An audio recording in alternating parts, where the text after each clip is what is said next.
Special dedication to all dogs of dogs, dedicated to all top dogs living the crew. Man called Tony Kennedy, man called Robert, and while apart to riding through. Peace and welcome to My School in Asia, a platform dedicated to the teachings of Allah and His 5%. My name is Ashan and I'm coming to you live from Phoenix, Arizona. So today's mathematics is wisdom born. Wisdom is your wise words, ways, and actions born to be complete. As a matter of fact, in the comments, I would like you guys to drop down how you see today's mathematics. To see is to understand. So I want to know how you guys understand today's mathematics. Peace.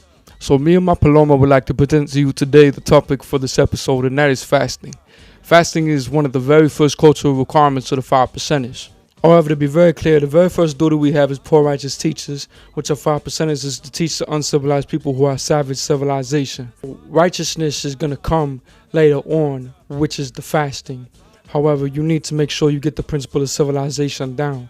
However, we will actually break that down in a future episode, just not today, because fasting is the very first thing that, kind of sticks out to people when they first get the knowledge. ¿Sabes? So fasting is a cleansing of the body and also the mind. Your mind, when it's cleansed, is instrumental in deciding how your mind will operate and the speed at which it operates. So when you eat the right foods and you will feel a certain way, it's actually contributing to your mental health greatly.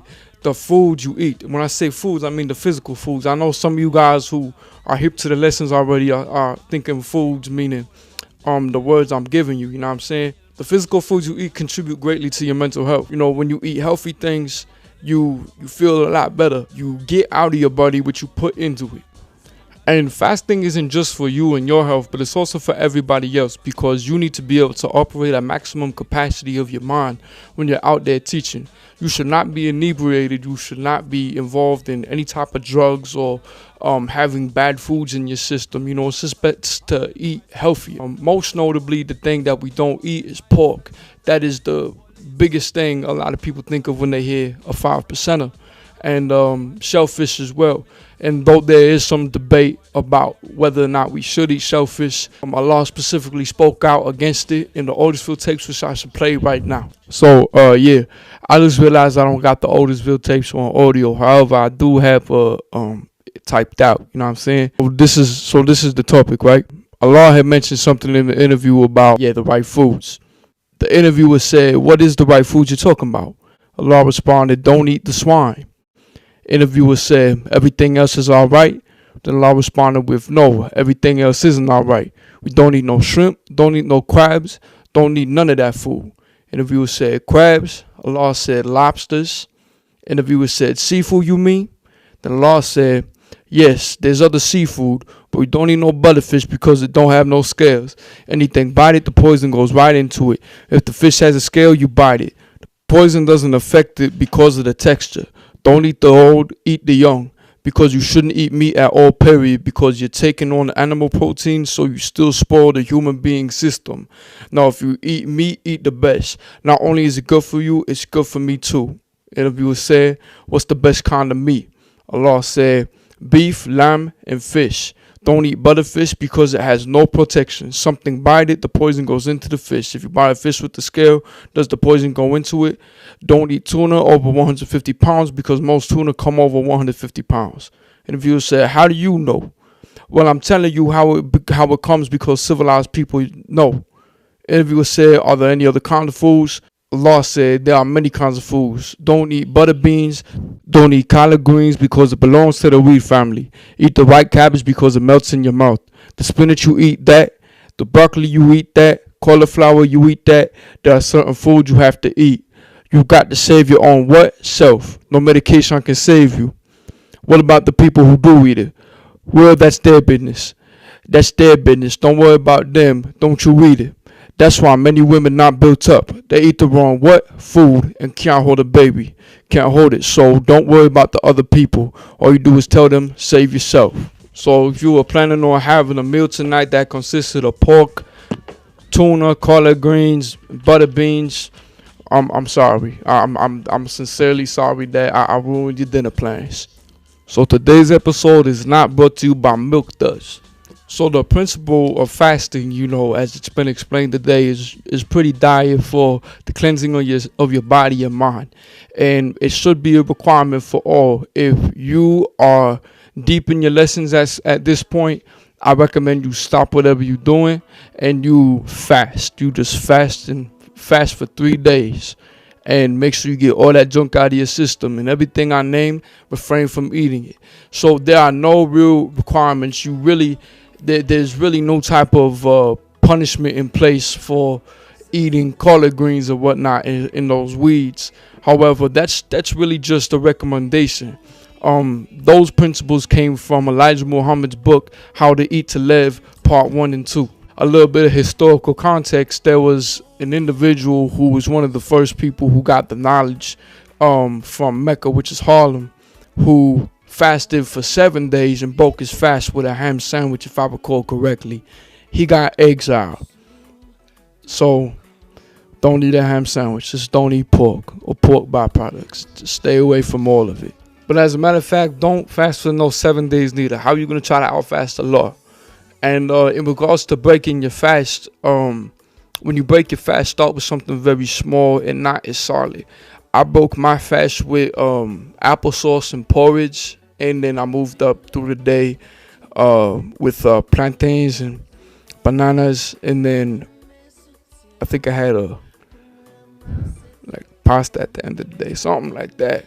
But anyways, just eat healthy, and also, we are not a religion, so in regards to the really strict dietary laws, it's not about being really on the ball with everything, you know what I'm saying? Because sometimes we don't know everything that's in something. There are just some Muslims who are just so adamant about what you eat. Like, is this halal or haram? But we're not Muslims, so if you mess up and eat a gummy bear and you didn't know it had pork in it, it's cool. Just once you know, don't do it again. You know what I'm saying? Learn from your mistakes, learn from the past. And if you don't learn your history, then those who don't learn their history are bound to repeat it. So learn from your mistakes in regards to dietary laws and everything else in life. And when I say dietary laws, this actually extends more beyond what you put in your mouth and digest and poop out. It's also about the words that you receiving and the things that you are taking in every day. Make sure you're taking in the right foods every day. And if you see something you didn't want to see, then refine it. Learn to take the best part. However, if the thing you didn't want to see or hear is the truth, then don't refine it. We do not need to refine the truth, because the truth is what it is, and it doesn't need to be cleaned up. And the only thing that really does need refinement is lies. So if you tell the truth, then you don't need to worry about the refinement aspect of truth or power. Put in your power with refinement, because power is the truth, and that is something that does not need to be refined. The only thing that should be refined ahead of time is your culture. Your culture needs to be cultivated. To cultivate means to clean. To clean means to refine. Tu sabes? So I'm not knocking nobody for how they got their mathematics. That's just the way Allah gave it up. He didn't give it up any other way, and the cipher doesn't need to be said, because you get the cipher once you add on to another cipher. Once you add the knowledge onto the cipher, that's when you can to acknowledge the cipher. And the cipher is something incomplete. Full completion is something that has knowledge to born. Knowledge to born is turned into the zero. You know what I'm saying? Zero on its own, however, does have zero value whatsoever. It does not consist of 360 degrees. The only thing that consists of 360 degrees is a cipher. A zero is not a cipher. I did go off on a little tangent about mathematics, but that's something that we're going to cover in a later episode. However, I fast that you enjoyed today's breakdown on fasting, and if you have any questions or want me to expound on this in a future episode, let me know. DMs, comments are always open. So pretty much, fasting is a very beautiful thing, and what it does to your body is something very wonderful that happens when you do fast, because your mind and body work completely differently when you fast, and also when you're not fasting, eating the right foods. Like my big brother once told me, after he gave me some things to research out of the Wisdom of Law, God and Wisdom Build degree in the 1 through 40, he said, you need to go do your research. And I want you to fast when you do it because your mind works differently when you fasting. And I can tell when you fasting when you're not fasting because you're a different person. You goofy out shine when you don't fast.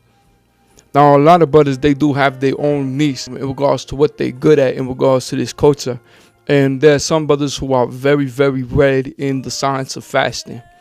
And if you choose to be one of those brothers, just make sure that you do it in moderation. You know what I'm saying? Because if you really dive into the science of fasting and moderation, it's a very important thing because, you know, it gets to a point when it can actually be harmful to you if you fast for too long. You know what I'm saying? That's a concern that a lot of 85ers have about fasting is, am I going to starve to death? No, it's like if you hold your breath for too long, you're not going to die. Yes, you're just going to pass out. But you're not going to pass out. It's kind of like a reset on your body to fast. Anyways, thank you for listening today, and I really appreciate your time and attention. This has been My School in Asia, and I will see you next week. Peace. Yo tengo aquel amor, mas no te dejaré seguir viviendo así.